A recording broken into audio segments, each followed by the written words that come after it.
Teman-teman yang baik, selamat berjumpa kembali dalam video kali ini. Tema kali ini adalah Tuhan Penyelamat, Tuhan Juru Selamat.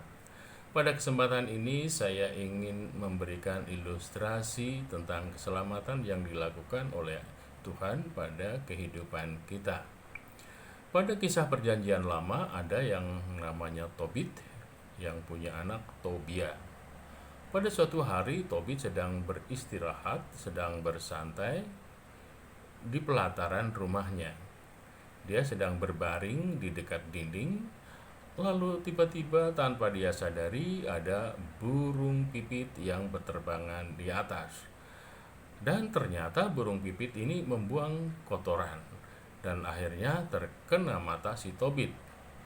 Entah bagaimana mata si Tobit akhirnya mengalami kebutaan. Tobia, anaknya, 4 tahun kemudian membawa obat berupa empedu ikan. Setelah empedu ikan ini dioleskan ke mata si Tobit menjadi sembuh, dan akhirnya si Tobit bersyukur kepada Allah bahwa dia sudah bisa melihat keindahan dunia lagi. Teman-teman yang baik, mengenai kisah penyembuhan pada hal seperti ini kita sering kali kita alami. Namun kita rasakan itu sebagai hal yang biasa. Namun menjadi luar biasa kalau kita melihat kesaksian kesembuhan dilakukan oleh tokoh agama, misalnya oleh pendeta ini, pendeta itu, dan lain sebagainya ya. Kita akan melihat itu sebagai karya Tuhan, sehingga orang akan bersyukur dan sebagainya. Namun sebenarnya tiap hari kita juga mengalami kehadiran Allah, peran serta Allah dalam kehidupan kita. Terutama sekarang pada saat pandemi seperti ini, kita melihat banyak orang mengalami suatu kesembuhan. Namun mereka tidak bersyukur karena itu seringkali dianggap sebagai suatu hal yang biasa.